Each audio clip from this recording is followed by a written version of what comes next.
സകല വീഡിയോസും അതുപോലെ ഓഡിയോസും ഒക്കെ അടിച്ചു മാറ്റിയിടും.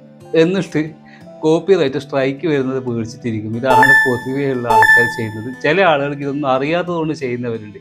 എന്തായാലും എങ്ങനെ വന്നാലും കോപ്പിറൈറ്റ് സ്ട്രൈക്ക് വരും എന്നുള്ള കാര്യത്തിൽ പലർക്കും പേടിയാണ്. അപ്പം എന്തൊക്കെ തരത്തിലാണ് ഈ കോപ്പിറൈറ്റ് സ്ട്രൈക്ക് ഉള്ളത് എന്നാണ് പറയുന്നത്. കഴിഞ്ഞ വീഡിയോയിൽ പറഞ്ഞത് റീയൂസ്ഡ് കണ്ടന്റാണ്.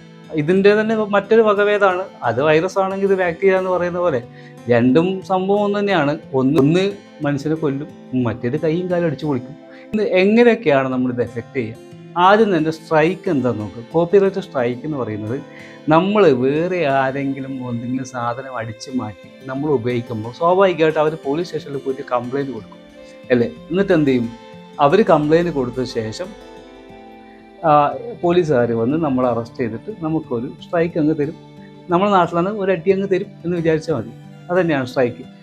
അപ്പോൾ നമ്മൾ മറ്റൊരാളെ കണ്ടന്റ് അടിച്ചു മാറ്റുമ്പോൾ വരുന്നതാണ് സ്ട്രൈക്ക്. പക്ഷേ ഇവിടെ ഒരു ചേഞ്ച് ഉള്ളത്, സാധാരണ നേരത്തെ പറഞ്ഞത് പോലീസ് സ്റ്റേഷനിൽ പോയി പരാതി കൊടുത്ത് പോലീസുകാർ വരുന്നത്, ഇവിടെ നേരെ ഉൾട്ടയാണ്. എന്ത് ചെയ്യുന്നറിയാം? ഈ പോലീസുകാർ പോയിട്ട് മറ്റൊരാൾ പറയും നിങ്ങളുടെ കണ്ടന്റ് കൊടുത്താൽ അടിച്ചു മാറ്റിയിട്ടുണ്ട്, പെട്ടെന്ന് കേസ് കൊടുക്കുമെന്ന് പറഞ്ഞാൽ എങ്ങനെ ഉണ്ടാവും? അതേപോലെ യൂട്യൂബ് എന്ത് ചെയ്യും? യൂട്യൂബ് തന്നെ പോയിട്ട് അവനോട് പറയും നിൻ്റെ കണ്ടന്റ് ഒരാൾ അടിച്ചു മാറ്റിയിട്ടുണ്ട്, സ്ട്രൈക്ക് കൊടുക്കണമെന്ന് ഞാൻ പറയില്ല, എന്നാൽ സ്ട്രൈക്ക് കൊടുക്കേണ്ട ഓപ്ഷൻസ് ഒക്കെ ഇവിടെ ഉണ്ട് എന്ന് പറഞ്ഞിട്ട് എല്ലാ സാധനം പറഞ്ഞു കൊടുക്കേണ്ടി വരും. സ്ട്രൈക്ക് കൊടുക്കണമെന്ന് ഞാൻ പറയില്ല എന്ന് പറഞ്ഞ പോലെ അവൻ എല്ലാ സാധനവും കൊണ്ടു കൊടുക്കും. എന്നിട്ട് പറയും നീ എന്താണെന്ന് വെച്ചാൽ ചെയ്തു, ഇത് കിട്ടിയ ഒരാൾ എന്തായാലും പരീക്ഷണത്തിനെങ്കിലും സ്ട്രൈക്ക് കൊടുക്കാതിരിക്കും. ഈ പറഞ്ഞപ്പോൾ നിങ്ങളുടെ വീഡിയോ വേറെ ആരെങ്കിലും എടുത്തിട്ടുണ്ടെങ്കിൽ സ്ട്രൈക്കിനൊരു ഓപ്ഷൻ വന്നാൽ നിങ്ങൾ ഇടം വലം നോക്കാതെ സ്ട്രൈക്ക് കൊടുത്തിരിക്കും. കാരണം ഒരു രസം അതേപോലെ തന്നെയാണ് സ്ട്രൈക്ക് കിട്ടുന്നത്. അപ്പോൾ സ്ട്രൈക്ക് കിട്ടിക്കഴിഞ്ഞാൽ പ്രശ്നം എന്ന് വെച്ചാൽ ആദ്യത്തെ സ്ട്രൈക്കിന് നമുക്കൊരു വാണിംഗ് ആണ്. രണ്ടാമത്തെ സ്ട്രൈക്കിൽ നമുക്ക് ചിലപ്പോൾ ചാനൽ പൂർണ്ണമായിട്ട് പോകാനുള്ള സാധ്യതയുണ്ട്. അല്ലെങ്കിൽ ചെറിയ ഒരു ലിമിറ്റേഷൻസ് വരും. അതായത് വീഡിയോ ലൈവ് ഇടാനും മറ്റുള്ള ഫീച്ചേഴ്സൊക്കെ അവർ ലിമിറ്റ് ചെയ്ത് വെക്കും.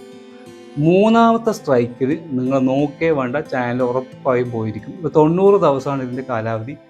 ആദ്യത്തെ പ്രാവശ്യം കളവ് പിടിച്ചു വിട്ടു, വീണ്ടും രണ്ടാമതും കളവ് ചെയ്തു വിട്ടു, മൂന്നാമത് പിടിച്ചു കഴിഞ്ഞാൽ പിന്നെ വിടൂല. ഇനി രണ്ടാമത് കോപ്പിറൈറ്റ് കണ്ടൻറ് ഐഡിയ ഉണ്ട്. അതായത് കണ്ടൻറ് നമ്മൾ വീഡിയോ അപ്ലോഡ് ചെയ്യുമ്പം തന്നെ ഇതിൻ്റെ കണ്ടൻറ് ഐഡിയ ആയിട്ട് മറ്റൊരാളുടെ വീഡിയോ മാച്ച് ആവുന്നുണ്ടെങ്കിൽ യൂട്യൂബ് അപ്പം തന്നെ എന്ത് ചെയ്യും? ആ ഐഡി മാച്ച് ആവുന്നുണ്ട് എന്ന് പറഞ്ഞിട്ട് ആ വീഡിയോ ബാൻ ചെയ്യും. ഇത് പലർക്കും സംഭവിച്ചിട്ടുണ്ട്, എനിക്കൊക്കെ സംഭവിച്ചിട്ടുണ്ട്. പിന്നെ വരുന്നത് ടേക്ക് ഡൗൺ ആണ്. അതായത് മറ്റൊരാളുടെ വീഡിയോസോ എന്തെങ്കിലും നമ്മൾ ഉപയോഗിച്ചിട്ടുണ്ടെങ്കിൽ അവർ പറയും ഈ വീഡിയോ ഞാൻ ഉപയോഗിക്കാൻ അനുവദിക്കുന്നില്ല, അതുകൊണ്ട് മുഴുവനായിട്ടും ആ വീഡിയോ റിമൂവ് ചെയ്യണമെന്ന് റിക്വസ്റ്റ് കൊടുക്കുക. പക്ഷേ അതിൽ നമ്മൾക്ക് സ്ട്രൈക്ക് വരുന്ന പോലെ അങ്ങനെ വലിയ പ്രശ്നങ്ങളൊന്നും വരില്ല, കംപ്ലീറ്റ് ആയിട്ട് നമ്മൾ ആ വീഡിയോ പോകും. പക്ഷേ ഇതിനേക്കാൾ രസം എന്താണെന്ന് വെച്ചാൽ ഇതൊക്കെ എപ്പോഴാണ് ചെയ്യുകയെന്നറിയാം? നമുക്കൊരു 200 വ്യൂ 300 വ്യൂവിനൊപ്പം യൂട്യൂബൊന്നും മിണ്ടൂല, അനങ്ങൂല. ആ ഒരു വീഡിയോ കയറിപ്പോയി ഒരു 10,000 20,000 30,000 ആകുമ്പോൾ ഇങ്ങനെ പലവിധ സാധനങ്ങൾ 4 ഭാഗത്ത് നിന്ന് വരാൻ തുടങ്ങും. അതാണ് മെയിൻ പ്രശ്നം. അപ്പം നിങ്ങൾ മ്യൂസിക് എടുക്കുമ്പോൾ ശ്രദ്ധിക്കേണ്ടത് ഇതുപോലെ കോപ്പിറൈറ്റ് ഉള്ള മ്യൂസിക് ഇടരുത്. അതിന് വേറെ ഓപ്ഷൻസ് ഉണ്ട്. ഇനി കോപ്പിറൈറ്റ് ക്ലെയിം ഉണ്ട്.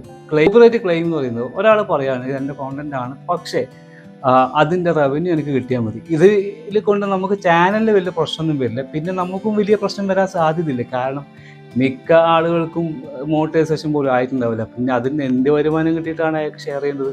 അയാൾ പറയുന്നത് ആ കോണ്ടന്റ് എൻ്റെ ആണ്, അതിൻ്റെ വരുമാനം എനിക്ക് ഷെയർ ചെയ്യണം എന്നാണ്. അതുകൊണ്ട് വലിയ പ്രശ്നങ്ങളൊന്നും വരാറില്ല. ഇപ്പോൾ ഇതാണ് ഈ മൊത്തത്തിൽ ഈ സംഭവങ്ങൾ എന്ന് പറയുന്നത്. പക്ഷേ നിങ്ങൾ ശ്രദ്ധിക്കേണ്ടത് കോപ്പിറൈറ്റ് സ്ട്രൈക്കാണ്. സ്ട്രൈക്ക് ഈ പറയുന്ന പോലെ 2-ലധികം കിട്ടിക്കഴിഞ്ഞാൽ ചാനൽ അടിച്ചു പോകും. അപ്പോൾ നിങ്ങൾ യൂട്യൂബിൽ നിന്നൊക്കെ വീഡിയോ എടുക്കുമ്പോൾ ശ്രദ്ധിച്ചിട്ട് കൊടുക്കുക. ക്രിയേറ്റീവ് കോമൺ എന്ന് പറയുന്ന ആട്രിബ്യൂട്ടിലുള്ള വീഡിയോസ് എടുക്കുന്നതിന് വലിയ കുഴപ്പമൊന്നുമില്ല, അത് നമുക്ക് അലൗഡ് ആണ്. അല്ലാത്ത വീഡിയോസ് എടുക്കുമ്പോഴാണ് ഈ സ്ട്രൈക്കും ഇങ്ങനെയുള്ള ഊരുമാലുകളൊക്കെ വരുന്നത്. അതുകൊണ്ട് ഇതൊക്കെ നിങ്ങൾ ശ്രദ്ധിക്കുക. അതുപോലെ സ്ട്രൈക്ക് വന്നതിനെ കൊണ്ട് നിങ്ങളങ്ങനെ ഭയങ്കരമായിട്ട് പേടിക്കൊന്നും വേണ്ട. നിങ്ങൾക്ക് ആ മ്യൂസിക്കിൻ്റെ ചെറിയൊരു പോർഷനാണ് വന്നതെങ്കിൽ അതിൽ തന്നെ നമുക്ക് ഓപ്ഷൻസ് കിട്ടുന്നുണ്ട്. അവിടെ കയറിയിട്ട് പിന്നെ ഈ സ്ട്രൈക്കും ക്ലെയിമൊക്കെ നമുക്ക് റിമൂവ് ചെയ്യാവുന്നതേ ഉള്ളൂ. പിന്നെ ഇത് തന്നെ ആവർത്തിക്കരുത്. ആവർത്തിച്ചാൽ ഈ പറഞ്ഞ സ്ട്രൈക്ക് 2-ലധികം വന്ന ചാനൽ ഫ്രീസ് ആവും. ഇപ്പോൾ എൻ്റെ ഒരു ചാനൽ ഏകദേശം 180 ദിവസമാണെന്ന് തോന്നുന്നു, എന്തായാലും 150 ദിവസത്തോളം നമ്മുടെ ചാനൽ കംപ്ലീറ്റ് ആയിട്ട് ഫ്രീസ് ആയി പോയിട്ടുണ്ടായിരുന്നു 2 സ്ട്രൈക്ക് വന്നിട്ട്. അപ്പോൾ അതുകൊണ്ട് ഈ കാര്യം എല്ലാവരും ശ്രദ്ധിക്കുക.